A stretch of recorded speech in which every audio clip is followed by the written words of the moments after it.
नमस्कार दर्शकों, मैं स्मार्टी स्वागत है आपका नेशन इंडिया न्यूज चैनल पर। आइए आपको सूचित करवाते हैं देश और दुनिया की खबरों से। नए साल में मुंबईकरों को ट्रैफिक जाम से काफी हद तक मुक्ति मिल सकती है। मुख्यमंत्री एकनाथ शिंदे ने रविवार को मौके पर जाकर कोस्टल रोड के काम का जायजा लिया और ऐलान किया कि एक लेन 31 जनवरी 2024 तक आवागमन के लिए खोल दी जाएगी। कोस्टल रोड मरीन ड्राइव वली से बांद्रा वसोवा, वसोवा से दहिसर और मीरा भाईंदर होते हुए विरार तक होगा। कोस्टल रोड का अब तक 83% काम पूरा हो चुका है। कोस्टल रोड खुलने से वाहन चालकों का 70% समय और 34% ईंधन बचेगा। मुख्यमंत्री कार्यालय से जारी प्रेस नोट में कहा गया है कि 31 जनवरी को कोस्टल रोड का एक हिस्सा खोल दिया जाएगा, जबकि बीएमसी के प्रेस नोट में कहा गया है कि सीएम ने 31 जनवरी तक हर हाल में काम पूरा करने का निर्देश दिया है। वहीं कोस्टल रोड से जुड़े अधिकारियों का कहना है कि काम 31 जनवरी तक पूरा करने की कोशिश है, लेकिन उद्घाटन फरवरी में होने की उम्मीद है। महाराष्ट्र एटीएस ने रविवार सुबह एक बड़े ऑपरेशन में बोरीवली के एक गेस्ट हाउस में रेड डाली और वहां से 6 आरोपियों को गिरफ्तार किया। इनके पास से एटीएस ने एक विदेशी पिस्टल, 4 मैगजीन और 29 कारतूस जब्त किए हैं। महाराष्ट्र एटीएस चीफ सदानंद दाते को टिप मिली थी कि उत्तर भारत से आया गिरोह बोरीवली में ठहरा है। उनके निर्देश पर एटीएस की जुहू यूनिट के प्रभारी अजय सावंत ने आरोपियों की एक गेस्ट हाउस में लोकल पुलिस की मदद से छापा मारा। आरोपियों ने पूछताछ में बताया कि वे ज्वेलरी शॉप और अन्य जगहों पर डकैती करने आए थे। वे पहले रेकी भी कर चुके हैं। सभी के यूपी में क्रिमिनल रिकॉर्ड्स हैं और कई साल जेल में रह चुके हैं। आरोपियों ने बताया कि मुंबई में पिछले कई साल से एनकाउंटर बंद हैं, जबकि यूपी में हो रहे हैं, इसलिए खुद को मौत से बचाने के लिए उन्होंने अपराध की जगह शिफ्ट कर दी।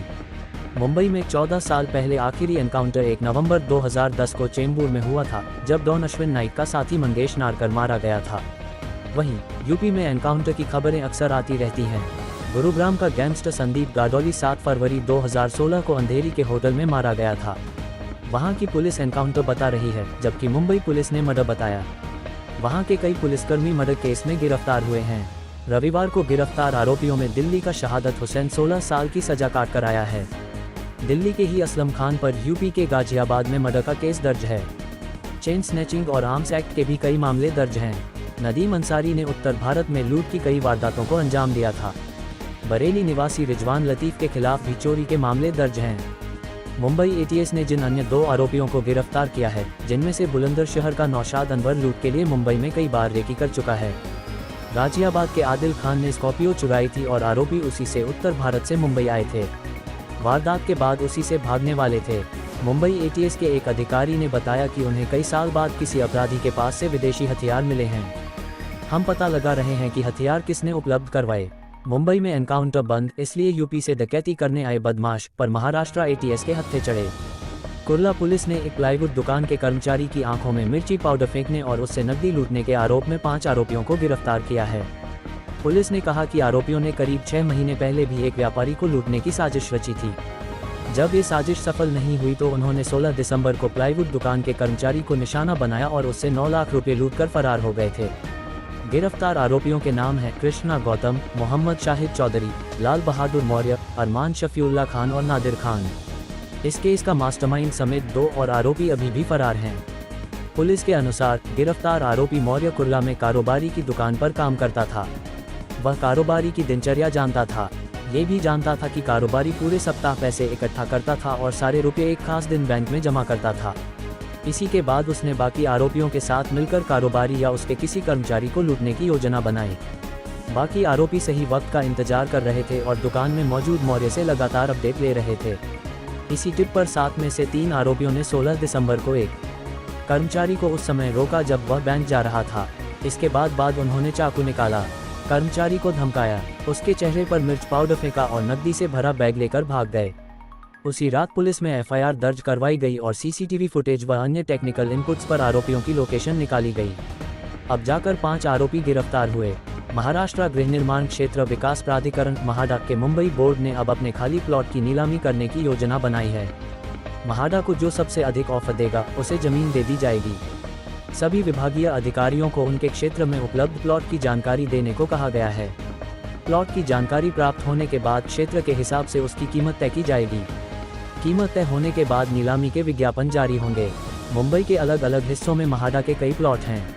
मुंबई में मौजूद महाडा के कई प्लॉट स्कूल, कॉलेज, अस्पताल, खेल के मैदान और मनोरंजन कार्यों के लिए आरक्षित हैं। हालांकि वर्षों से यह प्लॉट रिक्त पड़े हुए हैं। कोई निर्माण कार्य नहीं होने के कारण बोर्ड को आए दिन अतिक्रमण समेत अन्य समस्याओं का सामना करना पड़ रहा है। इस परेशानी से निपटने के लिए महाडा ने शर्तों के साथ अब अपने प्लॉट को बेचने की योजना बनाई है। केंद्रीय मंत्री पुरुषोत्तम रूपाला को ले जा रही एक नाव ओडिशा की चिल्का झील में रविवार शाम लगभग 2 घंटे तक फंसी रही। एक अधिकारी ने ये जानकारी दी। शुरुआत में यह माना जा रहा था कि नौका कथित तौर पर मछुआरों द्वारा डाले गए जाल के कारण फंस गई है, लेकिन बाद में केंद्रीय मंत्री ने स्पष्ट किया कि उनकी नौका रास्ता भटक गई थी। जैसे ही मामला सामने आया तो प्रशासन ने एक अन्य नौका भेजी, जिससे केंद्रीय मत्स्य पालन, पशुपालन एवं डेयरी मंत्री को वहां से निकाल लिया और उन्हें उनके गंतव्य तक पहुंचाया गया। रूपाला के साथ नौका पर भाजपा के राष्ट्रीय प्रवक्ता संबित पात्रा और पार्टी के कुछ अन्य स्थानीय नेता भी मौजूद थे। ये घटना उस वक्त हुई जब मंत्री ने खुर्दा जिले के बारकुल से अपनी यात्रा शुरू की और ब्लू लेगून नौका के माध्यम से वह पुरी जिले के सतपाड़ा जा रहे थे। मंत्री के काफिले की ड्यूटी में तैनात एक सुरक्षा अधिकारी ने कहा, नलबाना पक्षी अभयारण्य के पास झील के बीच में मोटर चालित नाव लगभग 2 घंटे तक फंसी रही। मंत्री ने बाद में मीडिया से बात करते कहा, अंधेरा हो गया था और नौका परिचालित कर रहे नाविक को भी रास्ते की जानकारी नहीं थी, इसलिए हम रास्ता भटक गए। हमें सतपाड़ा पहुंचने में 2 घंटे से अधिक वक्त लगा। प्रशासन ने तुरंत सतपाड़ा से एक और नौका भेजी, जिसमें मंत्री और उनके सहयोगी गंतव्य तक पहुंचने के लिए उसमें सवार हो गए। हाल ही में एक भारतीय महिला को न्यूजीलैंड एयरपोर्ट पर पकड़ लिया गया। इसका कारण केवल 5 रुपये का करी पत्ता था। उस 5 रुपये के करी पत्ते की वजह से उस महिला को न केवल काफ़ी तकलीफ झेलनी पड़ी बल्कि भारी जुर्माना भी चुकाना पड़ा। ये बात किसी से छिपी नहीं है कि करी पत्ता भारतीय खाने में स्वाद बढ़ाने के काम आता है।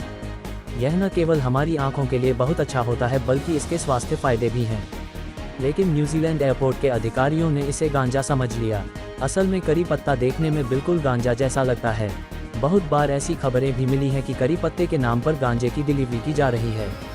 यही एक वजह भी है कि न्यूजीलैंड के सीमा शुल्क अधिकारियों ने उसे गांजा समझकर महिला को हिरासत में ले लिया। महिला की सभी वस्तुओं की अच्छी तरह से जांच की।